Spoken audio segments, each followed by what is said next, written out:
J'ai pas eu une énorme bibliothèque, j'ai pas eu cet exemple-là à la maison. J'avais envie que mon premier roman se passe en Franche-Comté. La question qu'on m'a posée, c'est vas-tu le faire publier? Tu devrais. À partir du moment où je mets le point final, il y a quand même une sensation de vide. Ce personnage-là, j'ai eu beaucoup de mal à le quitter. Pourtant, c'est sûrement un de mes plus affreux. Pour mes travaux d'écriture, je dépasse largement les 35 heures, mais ce n'est pas rémunérateur. Je pense que j'écrirai toujours, même si un jour je suis pas publiée. Je lirai toujours, même si un jour je peux plus m'acheter de livres, je relirai ceux que j'ai. Soyez curieux, et puis un livre vous trahira jamais.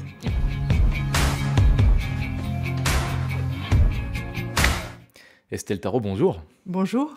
Estelle, merci de nous recevoir chez vous, dans votre maison, située dans le Doubs, près de Besançon. On est vraiment content de passer ce moment avec vous. Aujourd'hui, vous avez 50 ans, vous êtes écrivaine spécialisée dans les polars, dans les romans noirs, marquée par une dimension très sociale, très psychologique. On va vous présenter très rapidement avant de passer aux questions. Vous avez commencé à écrire sur le tard à 40 ans, mais depuis, vous n'avez pas arrêté. Vous avez sorti 12 livres en 10 ans et vous avez remporté de nombreux prix littéraires. Avec vous, aujourd'hui, on va parler de tout ça, de votre métier, de votre processus créatif, de l'importance de la lecture, mais aussi de votre parcours, du chemin emprunté pour arriver jusque-là, de vos réussites et aussi, parce qu'il y en a eu, de vos doutes. Avant de commencer, je voulais vous poser une petite question sur l'endroit où on se trouve actuellement. Derrière vous, on voit des livres. Est-ce que cette pièce, c'est peut-être là où vous écrivez? Est-ce qu'elle a une place dans votre processus justement d'écriture? Tout à fait. Donc là, c'est ma bibliothèque, c'est mon atelier d'écriture à moi, quelque part, puisque c'est grâce à tous ces auteurs que j'ai eu envie de me lancer. Et puis, pas très loin, il y a en effet le bureau sur lequel j'ai écrit mes 12 romans. Ouais, donc une place importante. Estelle, on va revenir maintenant au tout début, à votre enfance. Vous êtes née en 1974, près de Vénissieux, en banlieue lyonnaise. Est-ce que, étant petite, vous étiez déjà lectrice? Très peu, mais il faut dire qu'à cette époque-là, la littérature jeunesse n'était pas ce qu'elle est maintenant. Elle était beaucoup moins riche et diversifiée. Mais vraiment, le goût de la lecture est vraiment venu à peu près au lycée, grâce à une professeure. Ouais, au lycée. Donc, vous n'avez pas le souvenir d'un premier livre, étant enfant, que vous avez tenu entre vos mains? Alors si, un livre que m'avait offert ma grand-mère pour Noël, qui était une sorte de condensé autour des Misérables sur le personnage de Cosette, mais c'est plus là le souvenir de ma grand-mère que du livre en soi. Ouais, mais c'est marrant parce qu'on dit souvent que dans les pratiques de l'enfance, même de l'adolescence, on retrouve celles des parents, des proches, et vous dites ouais, que c'est ça, vos parents lisaient pas trop. Non, c'était pas de grands lecteurs. J'ai pas eu une énorme bibliothèque. J'ai pas eu cet exemple-là à la maison. C'est vraiment venu plus tard par l'école. On va revenir, vous en avez parlé sur ce déclic un peu au lycée, cette professeure qui vous a donné le goût de la lecture.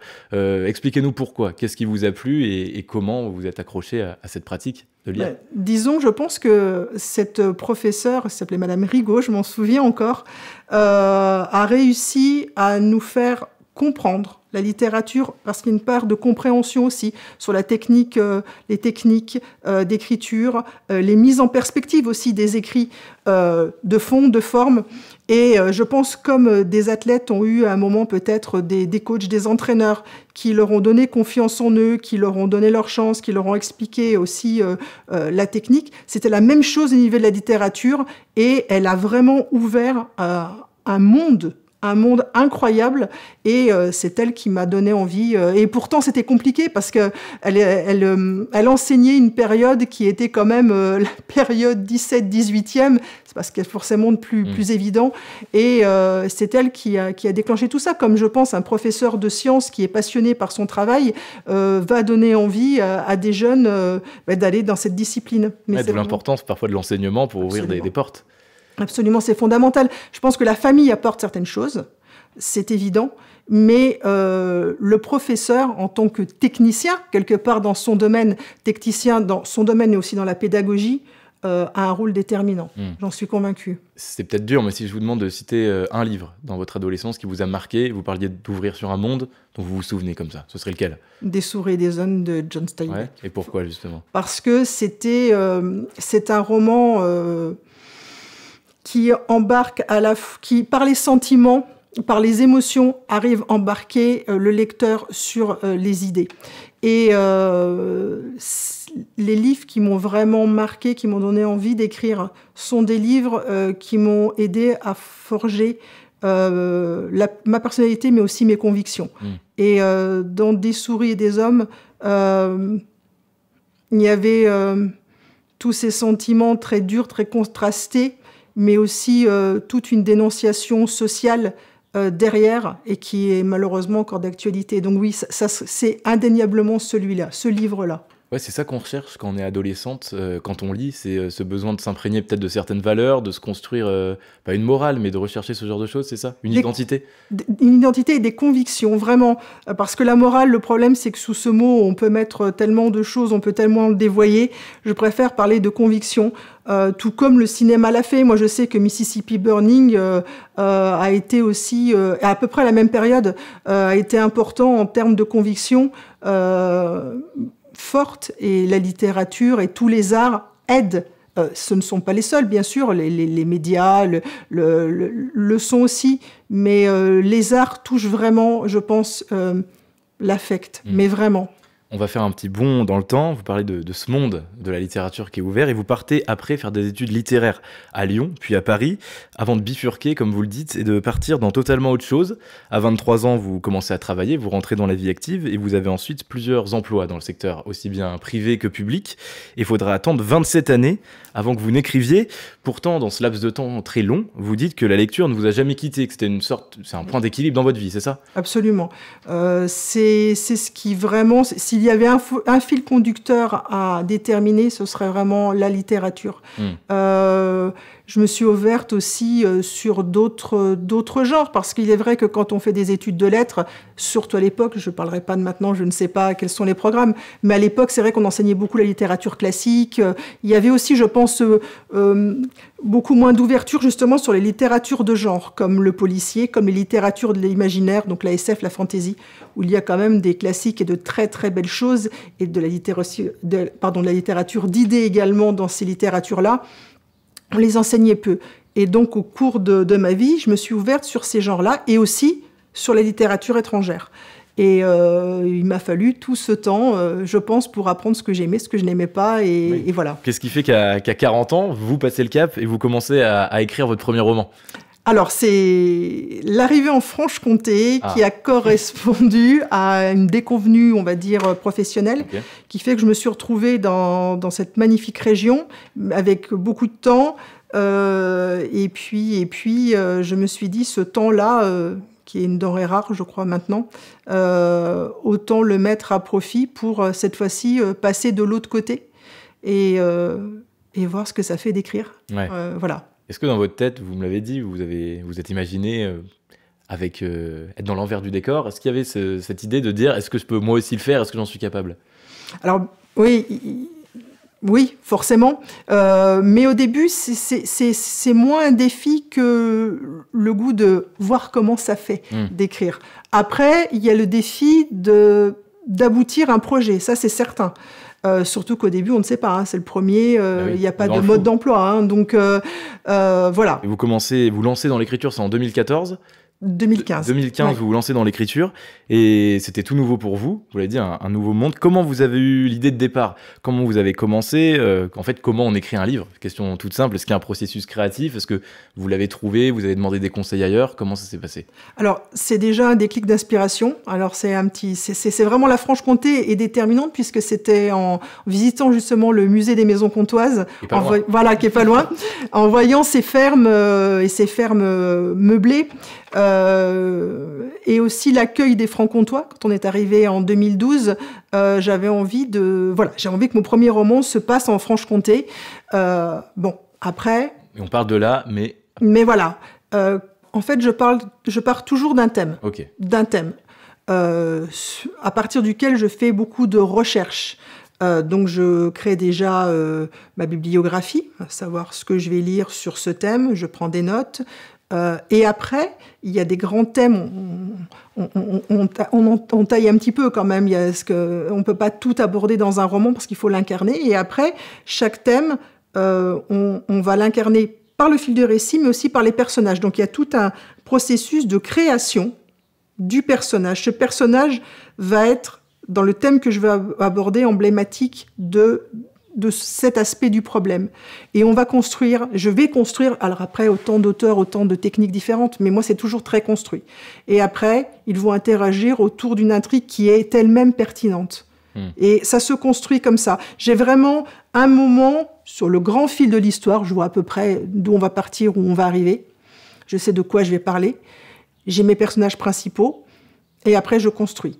Autour. Je construis. Voilà, autour. Et après, je me pose la question de la forme. Comment je vais écrire à la première ou la troisième personne, au présent, au passé. Je vais faire un roman choral. Je vais faire un roman beaucoup plus linéaire. Je vais faire un roman avec de faux documents qui vont être insérés entre les chapitres. Voilà. Après, je vais me poser la question, quelle est la meilleure forme pour servir mon récit? Mais ça vient à la fin. Et on suppose que vous êtes peut-être heurté avec quelques difficultés du début? Absolument, parce qu'au début, cette structuration-là, elle est venue après. Mais au début, tout arrive un peu en même temps. On veut faire ses personnages, on veut faire son récit, on veut faire... Voilà, on parle de la forme. Donc, en fait, on se rend compte qu'en fait, non, ça va pas être très pertinent, on défait. Donc, c'est vrai que j'ai écrit ce roman... en plus d'1 an, hors correction, parce que c'est pareil, il y a des temps un petit peu différents après avec les corrections, etc. Surtout après quand on est édité, c'est encore différent. Mais maintenant, c'est beaucoup plus... cadré. Vous avez plus d'expérience aussi. Voilà, c'est ça. Et pour rester sur ce premier roman, est-ce que ce processus, cette expérimentation, ça a cassé certaines idées reçues que vous pouviez avoir sur le métier d'écrivain lorsque vous lisiez? Alors... Je pense pas que c'est casser vraiment des idées reçues parce que j'ai jamais vraiment cru alors ni au poète maudit ni à l'artiste qui a un peu divin. Qui découle ses textes. Voilà, l'inspiration arrive et c'est génial. Enfin, je pense que quels que soient les arts, la musique et tous les arts graphiques, c'est peut-être une aptitude de départ, c'est certain, mais qu'il faut développer. Ça, c'est certain. Je fais souvent le parallèle avec le sport. On peut être un très bon sportif avec des aptitudes, mais si on ne travaille pas derrière sa technique, son endurance, on n'en fait rien. C'est pareil pour les arts. Donc là, je n'y croyais pas. En revanche, c'est vrai que je ne lis plus de la même façon. Maintenant que j'écris, je me laisse moins peut-être porter par le fil du récit parce que je suis beaucoup plus attentive à la technique et à la structure qu'avant. On analyse plus. Oui. Est-ce que vous lancez comme ça, il y a aussi eu peut-être par rapport à vos proches un peu peur du regard de ces proches, de leur validation aussi par rapport à votre nouvelle activité, ou même de savoir qu'ils allaient lire ce que vous allez écrire? C'est certain, parce que quand même dans les romans, tout n'est pas anodin, et en plus dans le noir, forcément c'est beaucoup plus transgressif, donc vraiment c'est proche, ça peut paraître un peu bête, mais quand vous êtes lu par vos parents, par votre conjoint... Mes enfants, c'est pas encore le cas justement pour cette raison-là, mais c'est vrai que il y a la première impression qui est que vont-ils penser du fond, mais aussi que vont-ils penser de la forme? Est-ce qu'ils vont trouver que c'est bien fait?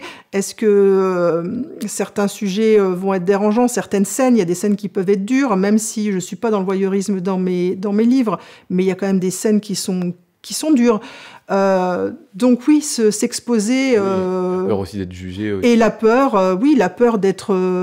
la peur de la critique. Je pense que pour les premiers, c'est compliqué. Et après, quand on est publié, oui, la peur de la critique du public. Après, on relativise un peu plus. Parce qu'on sait qu'il va y avoir des critiques très négatives, non constructives, d'autres qui vont l'être. Enfin voilà, on relativise. Mais c'est vrai que les premières, c'est compliqué. J'aimerais juste revenir sur un point. Vous avez parlé de roman noir depuis le début. Comment vous définissez-vous un roman noir? C'est quoi votre type de livre? Alors, c'est ma définition.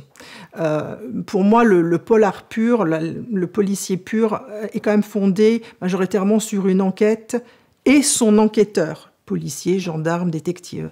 Le thriller est quand même un ressort d'action, de rebondissement, de retournement de situation. Il faut quand même qu'il y en ait quand même... C'est tendu par ce fil-là.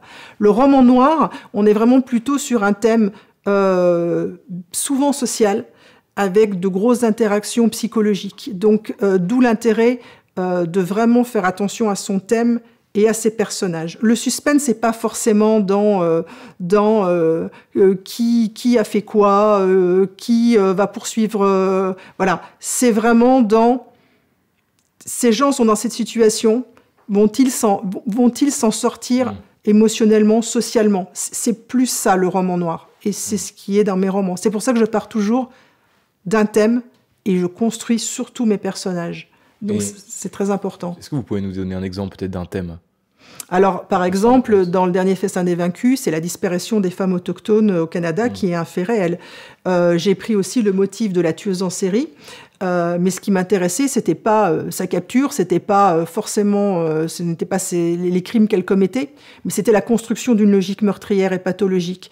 Comment quelqu'un, la psychologie, comment quelqu'un arrive à se construire une limite entre le bien et le mal qui est complètement délirante. C'était vraiment ça. Et pourquoi avoir choisi ça ? C'est des thèmes, vous, personnellement, qui vous fascinent ou... Mais qui m'interrogent totalement. J'ai fait aussi un livre sur la peine de mort. Et la justice et ce qui est juste. Je pense que c'est quand même des questions qu'on arrive dans une vie à se poser. Je me les pose. J'essaie de voir plusieurs angles et je le livre au lecteur. Et après, lui se fera son idée suivant ce qu'il a ressenti à travers les personnages et le récit. Mais justement, le livre, on va revenir dessus. On vous a quitté sur cette année où vous écrivez votre premier livre. Vous arrivez enfin à le finir. Et je crois savoir qu'au début, il n'était même pas censé être publié. C'est Orage, le titre. Expliquez-nous comment ça s'est passé, en fait. Alors là, reviennent en jeu les proches et les amis. Ouais. On leur donne, on leur livre, parce que c'est facile aussi de le donner à des amis, puisque on sait qu'ils vont pouvoir vous dire c'est bien ou c'est complètement nul et on restera bons amis après. Il y a une bienveillance, même dans la critique négative. Et là, en fait, ce qui s'est passé, c'est que la question qu'on m'a posée, c'est vas-tu le faire publier ? Tu devrais. Moi, je n'avais aucun lien, aucun réseau de près ou de loin avec le monde de l'édition. Donc, j'ai fait ce que beaucoup font. Je l'ai envoyé par courrier, puisqu'à l'époque, c'était par courrier. Maintenant, c'est par voie numérique. Et une maison indépendante dans le sud de la France, Tornada Édition, j'en parle parce que je suis attachée à cette maison, m'a donné ma chance. Et depuis, on chemine ensemble. Ouais, parce qu'on se pose la question, comment on fait pour vendre son manuscrit, vendre un livre ? C'est ça, en fait, c'est des initiatives personnelles où on envoie. Il y a, je suppose, je sais pas pour vous, mais des refus. Oui. Et c'est vrai que des fois, c'est un peu dur d'avoir des mails qui n'ont pas de réponse ou qui reviennent en disant non, ça peut vite décourager. Alors oui, puisque au début, c'est celle qui arrive bien souvent en premier, avec aussi les déconvenus de voir que parfois, 48 heures après, on vous dit que vous ne correspondez pas à la ligne éditoriale, donc vous savez que votre manuscrit n'a pas été lu. Voilà. Et quand quelqu'un vous dit vous allez passer en comité de lecture, bon, l'espoir renaît un peu, mais c'est vrai que c'est très compliqué et je pense que c'est de plus en plus compliqué parce qu'il y a une vraie saturation des maisons par les manuscrits, plus maintenant l'auto-édition, etc. Il y a une vraie saturation et je plains le jeune auteur, donc par jeune j'entends qui a commis son premier roman, hein, c'est décorrélé de l'âge, et qui cherche une maison d'édition. Ça doit être très compliqué à l'heure actuelle. Oui, c'est dur d'être indépendant aujourd'hui ou de se lancer, quoi. Absolument. Et l'auto-édition, c'est quand même très compliqué puisque l'auteur est à la fois son éditeur, son diffuseur, etc. Quand ça veut être très bien fait, c'est très compliqué. Vous, du coup, ça a marché avec Tornada. Vous sortez Orage et après, vous vous arrêtez plus. Vous publiez à une vitesse folle, au minimum un livre par an. On parlait du schéma d'écriture. Vous m'avez dit que vous l'aviez fait évoluer. Donc, il y a ça aussi que j'aimerais savoir. De quel côté il a évolué et comment vous faites aussi pour toujours trouver des nouvelles idées. Est-ce que il y a toujours les mêmes processus créatifs ? Est-ce que vous avez déjà connu le syndrome de la page blanche ? On en entend beaucoup parler. Comment ça se passe tout ça ? Alors, la page blanche, pour l'instant, ça m'est jamais arrivé parce que le monde est compliqué, mais il est donc justement très intéressant. Donc, il y a toujours des thèmes que j'ai envie d'aborder. Donc, pour l'instant, c'est intarissable. Après, sur la technique, j'ai structuré au fur et à mesure. Et là, je me pose encore des questions pour ne pas tomber non plus dans tout le temps les mêmes schémas d'écriture. J'ai pas un cadre fixe dans lequel je force une intrigue. Ce qui a changé, c'est ce que j'appellerais mon scénario, qui au début était plus sommaire et maintenant est beaucoup plus détaillé. Il y a même parfois des passages qui sont aussi parfois écrits quand je sens que j'ai un passage qui est bon, qui s'insère bien, ou des phases de dialogue. Et c'est beaucoup plus étoffé. Mais c'est pas un cadre rigide non plus. C'est-à-dire qu'à un moment, si je sens qu'un personnage doit prendre plus d'importance, ou arriver en cours de récit, ou si je sens qu'au niveau du rythme, je dois remanier un peu mes chapitres, je le fais. Mais globalement, quand je pars, j'ai mon cadre, je me lance dans la rédaction, et là, je ne me concentre que vraiment sur l'écriture. Oui, il y a quelque chose que nous, lecteurs et pas écrivains, on ne sait pas, c'est que, oui, vous avez parlé, il y a une phase de recherche qui est intense avant de passer à la rédaction. Absolument, et plus le thème est complexe, ou je vois par exemple, je vous ai parlé tout à l'heure de la disparition des femmes autochtones. Je ne suis jamais allée au Canada, jamais. Je sais que je vais avoir des lecteurs qui y sont allés. Je sais que j'ai eu même une lectrice canadienne, donc je sais qu'on va m'attendre sur la cohérence. Donc ça veut dire que là, la documentation a été même encore est allée beaucoup plus loin. C'est-à-dire que j'ai même visionné des paysages dans la zone du Labrador pour avoir cette cohérence de lumière, cette cohérence d'environnement. La seule chose que je n'ai pas pu avoir, je le dis souvent, ce sont les odeurs. On se nourrit de plein de choses. Voilà, on se nourrit de plein de choses. Mais c'est vrai que la phase de recherche est très importante. Quand j'ai fait sur la peine de mort, ça se passe à un moment... là, ça se passe au Texas.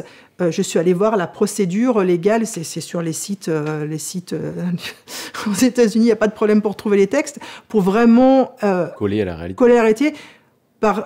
Alors... C'est une fiction, c'est pas un essai, on est d'accord, mais on se doit quand même d'être cohérent pour le lecteur. Je vois. Et est-ce que l'environnement dans lequel vous êtes, vous avez parlé de la Franche-Comté, vous avez parlé d'une expatriation au Sénégal, ça joue aussi sur les différences qu'il peut y avoir dans vos livres?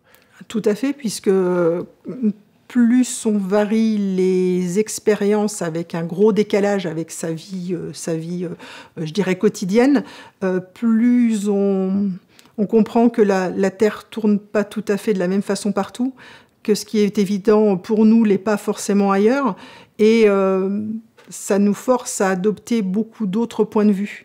Et je pense que plus on a l'esprit ouvert, plus on est capable de comprendre que ça enrichit les personnages, ça les rend beaucoup plus profonds et complexes, j'en suis convaincue. En moyenne, combien de temps vous passez à la rédaction et combien de temps vous passez à la recherche? Alors on va dire un livre, c'est une aventure d'1 an, alors pas forcément un an linéaire, voilà, pour moi. C'est-à-dire que la phase de recherche, c'est bien 3-4 mois. Parce qu'il y a quand même... Moi, je lis beaucoup. Il y a très peu de documentaires vidéo. Il y a beaucoup d'essais. Et après, je me plonge aussi parfois dans des œuvres littéraires aussi. Donc, il y a beaucoup de travail de lecture. Donc, 3-4 mois. Après, j'en ai à peu près autant sur la phase de structuration du récit. Et après, à peu près autant sur la phase de rédaction. Et après, on tombe sur les corrections qui parfois s'insèrent en même temps que les phases de recherche, puisque souvent, quand j'achève un livre... Après l'écriture, il y a encore des phases. Voilà, il y a des phases. Mais on va dire qu'on fait un tiers, grosso modo. Vous parliez aussi de l'importance des personnages. Vous avez créé une héroïne qui suit dans différents romans. C'est Nadège Solignac, qui est une tueuse en série particulièrement sombre. On dit souvent que les écrivains mettent une part d'eux-mêmes dans leurs œuvres, dans leurs personnages. Est-ce qu'il y a une part d'Estelle en Nadège? Forcément. Ouais. Forcément, je vous dirai pas laquelle, mais que ce soit à rebours, d'ailleurs parfois, ça, on peut mettre beaucoup de soi-même dans un personnage qui va être son miroir, inversé. Mais oui, il y a je pense que dans tous les romans, on a quand même beaucoup de nous-mêmes. C'est très subjectif, comme toutes les œuvres artistiques, mais en littérature, oui. Et donc, dans Nadège Solignac, il y a beaucoup de moi. Alors, mes proches sauront lire quels éléments, mais bon, je vous en dirai pas plus. Mais comment on fait quand on a une vie plus sereine que son personnage, forcément, enfin j'espère, pour se glisser dans la tête d'un personnage qui est un peu un monstre, quoi? L'empathie. Ouais. Je dis souvent que je fais cette analogie, je crois que les sentiments humains, c'est un peu comme les couleurs primaires. On a des sentiments de base, de joie, de colère, etc. Après, les nuances vont être à partir du moment où ils vont un peu se mélanger, comme les couleurs. La seule différence, c'est que après, ce qui fait ressurgir ces sentiments-là, ce qui va les faire ressortir ne va pas être la même chose pour vous comme pour moi. Les leviers qu'on va actionner ne vont pas être les mêmes. Alors ça peut être des leviers sociaux, des leviers religieux, plein de choses, de genre, enfin tout ce qu'on veut. Donc à partir du moment où vous créez votre personnage et vous essayez de vous mettre à sa place. Vous preniez l'exemple de Nadège Cholignac, vous vous dites, j'essaie de régresser jusqu'au moment où je suis une petite fille qui vit ça. Vous allez ressentir de l'angoisse, vous allez ressentir de la colère, et là, vous allez pouvoir incarner votre personnage. Ça peut être très prenant. Ce personnage-là, j'ai eu beaucoup de mal à le quitter. Pourtant, c'est sûrement un de mes plus affreux. J'ai eu beaucoup de mal. Et plus le personnage est fort et complexe, je pense, plus on a du mal à le créer, et plus on a du mal à le quitter. Justement, c'était la petite question. Une fois que le livre est publié, une fois que vous avez partagé votre histoire avec les lecteurs, il faut se détacher, il faut lâcher le bébé. Une histoire sur laquelle vous avez travaillé pendant 1 an. Comment on fait pour se détacher et passer à autre chose? Alors souvent, moi, il y a le projet d'un autre roman. Il faut vraiment se dire stop, maintenant... Alors, on ne dit pas tout à fait stop, puisqu'en fait, un roman, on l'écrit en 1 an, mais souvent, après, il se passe parfois encore beaucoup de mois avant qu'il sorte et avant qu'il soit dans les mains du public. On retourne à ce roman avec les phases de correction. Il y a du temps entre... Mais c'est vrai que moi, j'ai la chance d'être souvent sur un autre projet, donc j'ai envie de rentrer, donc ça facilite un petit peu ce cordon coupé. Mais il y a quand même, à partir du moment où je mets le point final, même si je sais que je vais le revoir, mais on a fini vraiment l'œuvre de création pure, il y a quand même une sensation de vide. Il y a... Ça y est. Ouais, il y a un vide. C'est fini avec cette histoire, avec ces personnages-là, c'est fini.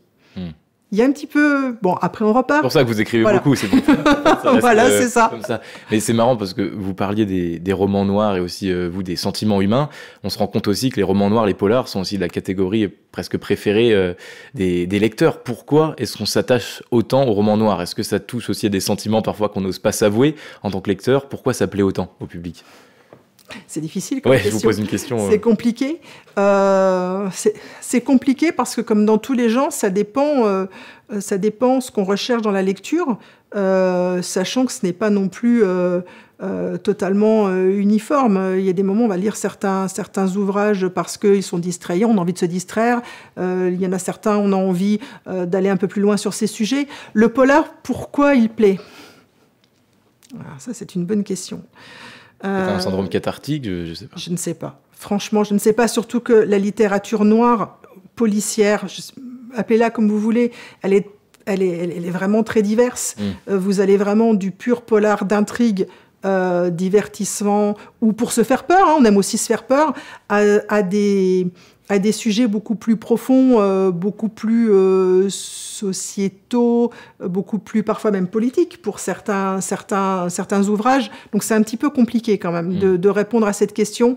C'est pas grave, vous avez tenté au moins. Oui, ça correspond peut-être aussi à une époque qui est peut-être aussi plus sombre et plus morose depuis un moment. Et bon, je vais revenir sur une question un peu plus terre à terre. Dans votre littérature, quand on voit vos livres, il y a beaucoup de personnages féminins. Est-ce que pour vous, c'était un vrai choix? Si oui, pourquoi? C'est quoi cette volonté? Alors là aussi, c'est quelque chose de plus naturel. Je suis une femme, je suis peut-être plus à l'aise de rentrer dans la tête et d'éprouver de l'empathie, quelque part, pour une femme. Orage, le thème de départ, c'était un petit peu la vulnérabilité des mères célibataires. Parce que, même si je ne suis pas dans ce cas-là, je me mets à la place d'une femme seule avec sa fille. Là, c'était le cas dans ce roman-là. Voilà, j'ai peut-être beaucoup plus d'empathie. C'était avant la vague MeToo, etc. Mais je me sentais certainement beaucoup plus à l'aise pour créer ce personnage-là et parler des femmes. Mais ce n'est pas un motif, parce que des fois, on détourne parfois ces éléments-là parce que c'est malheureusement le sujet dans l'air du temps. C'était pas le cas. Au début, je ne pense pas du tout que c'était délibéré. C'est simplement que je me sens plus à l'aise avec mes personnages féminins. Ouais. Et donc, avec tous ces romans, vous avez donc un quotidien, on va dire presque professionnel de romancière. On va pas se le cacher, c'est pas un métier comme les autres. On passe beaucoup de temps seul. On est dans sa bulle. On réfléchit, on recherche, on pense. Comment on gère ça de pas avoir forcément de collègues, pas d'horaire fixe, d'avoir des rendus sur le temps long, de pas avoir d'objectifs à court terme? Est-ce que vous, c'est quelque chose que vous avez tout de suite apprivoisé, ou est-ce qu'il a fallu un peu de temps pour vivre avec tout ça, tous ces nouveaux critères? Je crois que ça me correspond. J'ai un caractère qui est... Alors, j'aime beaucoup les moments beaucoup plus joyeux et accompagné qu'on retrouve dans les salons. J'aime beaucoup rencontrer les lecteurs, j'aime beaucoup parce qu'on est entre passionnés de littérature.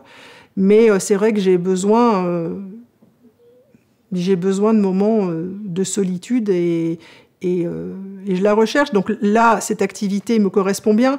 Je n'aurais pas... La lecture est aussi très solitaire. Donc je crois que c'est quand même un trait de caractère. Et oui, vous disiez la solitude, oui, mais aussi des rencontres. Voilà. Et c'est ce qui est magnifique, c'est que ça me laisse ma bulle complètement fermée d'écriture et de solitude dont j'ai vraiment besoin. Et puis après, voilà, des rencontres et de belles rencontres. Et il se noue aussi de très belles histoires. Moi, j'ai des lecteurs plus anciens ou plus récents que je rencontre. Et on se suit et il y a toujours on a l'impression de revoir un ami de longue date. Et ça a été au début par un acte complètement solitaire, moi d'écriture et le lecteur de lecture. Et ça finit par des belles rencontres et puis des sujets de débat, On vraiment. La relation avec le lecteur est importante pour vous. Ah oui, absolument. Et vous avez, au début de votre carrière de romancière, un petit sentiment d'illégitimité? Vous arriviez dans le métier, vous n'aviez pas forcément fait ça depuis toujours. Il y a eu ce sentiment en vous ou pas? Mais encore maintenant, c'est à partir de quand on peut se dire légitime, surtout en plus dans un monde où on est légitime que quand ça rapporte de l'argent. Ouais. Donc comme je n'en vis pas, je pense que pour mes travaux d'écriture, je dépasse largement les 35 heures, même les 39 ou les 40 heures. Mais ce n'est pas rémunérateur. C'est tout aussi le paradoxe qu'il peut y avoir dans le bénévolat. Je vois dans le monde littéraire, beaucoup de salons reposent sur des bénévoles. Besançon, on a le festival des littératures policières. Sans les bénévoles, il n'y aurait rien. C'est juste des passionnés. Mais à partir du moment où tout ce qui est fait n'a de valeur que parce qu'il y a une valeur financière, c'est très compliqué de se sentir légitime dans ces moments-là. Je me sens légitime quand quelqu'un me dit qu'il a aimé mon livre et qu'il a passé un moment, ou qu'il a réfléchi sur ce thème-là. Là, je me sens légitime. Et après, je ne me pose pas spécialement la question. Je fais ce que j'aime et puis voilà. Oui, parce que c'est important de le préciser, j'allais y venir. Vous ne vivez pas de votre activité de romancière. C'est impossible.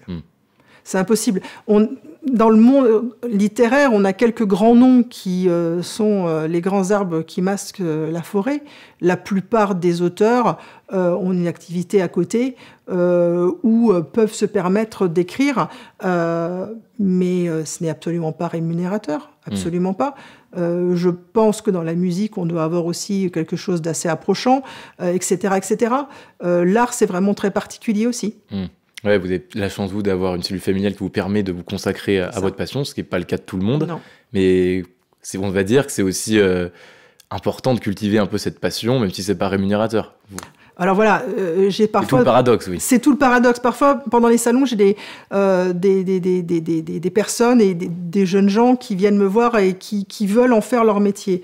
C'est un peu dur, mais je suis très réaliste avec eux. Je leur dis, n'abandonnez pas cette passion, parce que là, elle va vous apporter autre chose, une indépendance, un espace de liberté totale, mais vous n'allez pas en vivre. Donc, assurez quand même, n'abandonnez pas, mais assurez vos arrières, parce qu'on vit difficilement de son art. Ça a toujours été le cas, et je pense que ça va être de plus en plus compliqué. Est-ce qu'on peut parler du coup de romancière, écrivaine comme un métier, ou pour vous, non?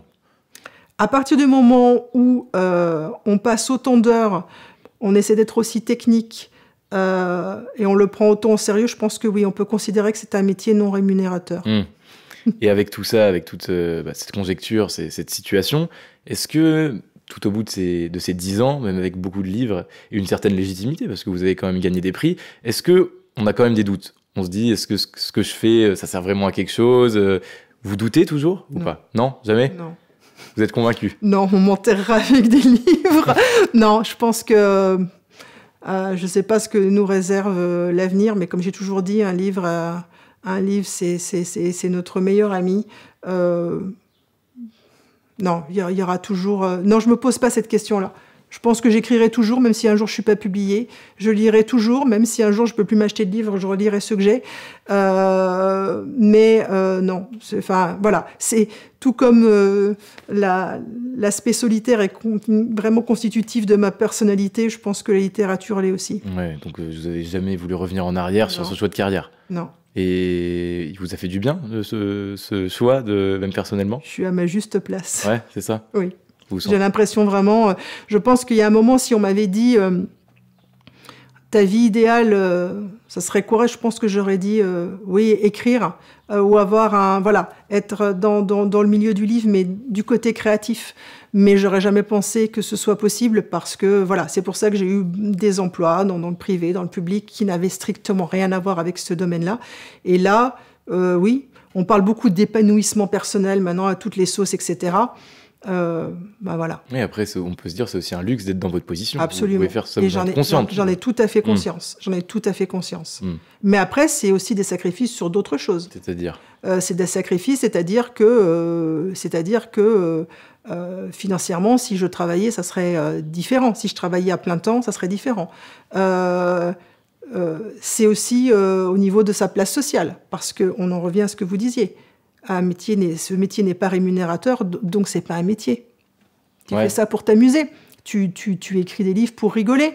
Vous avez eu ce genre de remarques? Mais bien sûr, mais de toute façon, soit explicite, soit maintenant, au bout de 10 ans, un peu moins explicite. Mais on le voit bien dans le je le sens. Voilà. Socialement, en fait, l'image. Vous êtes le troubadour qui amuse la galerie. Je pense qu'il y a peu de gens qui passeraient autant de temps et autant d'ardeur et autant de questions sur un travail qui ne rémunère pas. Et ces remarques, au début, ça vous touchait peut-être? Vous y repensiez quand vous étiez chez vous? Oui, ça touche, surtout quand on a toujours travaillé, etc. C'est vrai que tout d'un coup, passer pour... c'est pas évident, mais maintenant, voilà. Ouais, si vous êtes en raccord avec vous-même, continuez à avancer et à écrire. Voilà. Justement, en parlant d'écrire, de création artistique, on parlait du monde de l'édition. J'aimerais que vous reveniez sur le regard que vous portez actuellement sur ce monde de l'édition. Et est-ce que pour vous, ça nivelle un peu la création artistique? Moi, j'en suis convaincue. C'est de plus en plus difficile d'être indépendant pour une maison d'édition, tout comme pour un libraire. C'est très compliqué. Maintenant, il y a de grands conglomérats. Ma vision personnelle est qu'on est sur des logiques d'industrie culturelle qui doivent rapporter. On est sur des logiques de gestion. Bien sûr qu'une maison d'édition doit vivre. Bien sûr qu'elle doit rémunérer ses salariés, etc. C'est pas la question. Mais entre rémunérer et réinvestir dans son entreprise et quelque part faire la course à la vente, quel que soit le livre, qu'il soit bon ou pas bon, peu importe, tant qu'il rapporte, qu'il correspond à une mode du moment, moi ça me dérange. Et le problème, c'est que toutes les voix, tous les artistes qui veulent se lancer ou qui apportent une voix non standardisée ou non à la mode, je ne sais même pas comment ils vont pouvoir émerger dans tout ça. Et je pense qu'il y a l'appauvrissement artistique va avec un appauvrissement aussi des idées, de l'originalité. Une espèce de standardisation. Mais totalement. La standardisation culturelle, elle est là. Et elle est aussi dans les livres. Le problème, c'est que je ne suis pas sûre que si vous mangiez toujours le même plat, pas mauvais mais assez fade, je ne suis pas sûre qu'au bout d'un moment, vous n'en ayez pas marre. Et je pense qu'au niveau culturel, c'est le cas. Et c'est aussi parfois une controverse aussi chez les écrivains ou même les éditions, les livres numériques. Vous en avez sorti. Est-ce que vous êtes attaché à cette version du livre en tant qu'objet, livre papier, ou quel est votre avis là-dessus? Alors, j'y suis attachée. Ouais, je le vois. Mais, voilà. mais vous avez quand même sorti des livres en numérique. Et j'ai aussi une liseuse. Je ne l'emploie pas de la même façon. Je n'exclus pas l'un et l'autre. Ce ne sont pas les mêmes usages. C'est vrai que, par exemple, quand je fais mes phases de recherche, c'est pratique, cet outil numérique. Je peux tout de suite surligner, extraire des notes, ça me fait gagner du temps. En revanche, il y a des auteurs que j'affectionne tout particulièrement. j'aime avoir ce contact papier avec eux. Une tablette, enfin numérique, une liseuse, c'est très pratique aussi parce que c'est nomade. C'est bien parfois d'emmener ses livres un petit peu avec soi. Je pense que moi je suis pas sur tout papier, tout numérique. C'est comme pour beaucoup de choses. Je pense qu'il faut utiliser chaque vecteur, chaque outil à bon escient. C'est surtout ça. Ouais. Et ouais, c'est une évolution aussi des pratiques aussi qu'on peut avoir. Oui, c'est ça. Mais l'une n'exclut pas forcément l'autre. Justement, en parlant d'avenir, de nouvelles pratiques, la suite personnellement pour vous, comment vous la voyez? Est-ce qu'il y a des romans toujours en cours? Dites-nous. Alors, je devrais avoir une sortie fin novembre de mon prochain roman. Là, j'ai donné le manuscrit pour encore celui d'après. Et là, j'ai fini les recherches pour encore celui d'après. Et j'ai des idées pour encore celui d'après. Toujours dans les romans noirs? Toujours dans les romans noirs. En fait, vous voyez faire ça jusqu'à quand? Toute votre vie? On verra. Tant que les idées... je pense que j'arrêterai le jour où je serai plus inspirée par un thème. Vu ce qui se passe, je pense qu'il y a encore de belles années. Mais en fait, c'est un thème que j'ai envie de raconter à mes lecteurs. Donc voilà. Donc pour l'instant, la source n'est pas tarie. Et en prenant un peu de recul sur votre vie, sur votre carrière, depuis l'enfance et cette classe de lycée, est-ce que vous êtes fier quand même du chemin parcouru? Oui, je suis toujours un peu étonnée. Surtout, je ne sais pas si on peut dire fière, mais j'aurais jamais pensé que ça arriverait, tout ça. Donc c'est plutôt... ouais, quand même, c'est plutôt se retourner, de se dire, il y a eu tout ça. Et puis j'en parlais tout à l'heure, mais c'est vrai qu'avec ma maison d'édition, il y a un lien, il y a un petit destin commun. Elle existait depuis un an. Voilà, donc elle aussi, je l'ai vue grandir. Et oui, il y a vraiment une aventure. C'est très solitaire, mais il y a quand même... on ne fait pas un livre tout seul. On ne le crée pas tout seul. Il y a une maison, etc. Après, il y a des lecteurs. Ça aide aussi pour s'améliorer, les critiques positives, les retours positifs, négatifs. Positifs pour être encouragé, négatifs pour s'améliorer. Donc c'est aussi une aventure un peu plus humaine qu'il n'y paraît. Donc oui, quand je regarde, je me dis on a déjà fait tout ça, on a parcouru tout ça. C'est un chemin et puis il y a encore plein de choses à découvrir. Donc je sais pas, de la fierté. Derrière ce mot, je sais pas, voilà, mais un peu d'émerveillement et puis beaucoup de bonheur, oui. Ma dernière question, il y a des constats, on dit que les gens lisent moins aujourd'hui. Vous, que pourriez-vous dire à une personne, jeune ou moins jeune, qui ne lit pas, de commencer un livre? Qu'est-ce qu'elle peut apporter la lecture dans une vie? Un livre ne vous trahira jamais. Il faut juste que vous trouviez le bon livre. C'est-à-dire que c'est tellement vaste la littérature, je pense que c'est pas que les gens n'aiment pas lire, c'est que les gens n'ont pas trouvé les livres qui leur donnent envie de se plonger dedans. Après, ce qui est un peu plus parfois inquiétant, c'est sous les problèmes de concentration, avec les multiples sollicitations qu'il peut y avoir d'écran, de plein de choses, de rapidité maintenant de nos vies. Mais j'ai envie de leur dire, essayez de trouver un livre, il ne vous trahira pas, il sera toujours là. Vous êtes seul, vous avez un livre. Vous voulez vous évader, vous aurez un livre, vous trouverez un livre. Vous voulez réfléchir, vous trouverez un livre. Il y a forcément des livres qui vous correspondent et très divers. Soyez curieux et puis un livre ne vous trahira jamais. Et vous, qu'est-ce que ça vous a apporté, la littérature, les livres dans votre vie? Tout. Là, maintenant, on peut dire tout avec l'écriture. Des convictions, de l'évasion, des doutes, et avec l'écriture, un épanouissement total. On m'enterrera avec des livres. Estelle Tarot, merci beaucoup pour cet échange riche et passionnant. On espère que vous allez continuer avec brio votre carrière de romancière, sortir beaucoup de livres, et que cette conversation que nous avons eue donnera peut-être envie à certains de lire ou même d'écrire. On vous souhaite tout le bonheur pour la suite. Merci beaucoup, Estelle. Merci, Antoine.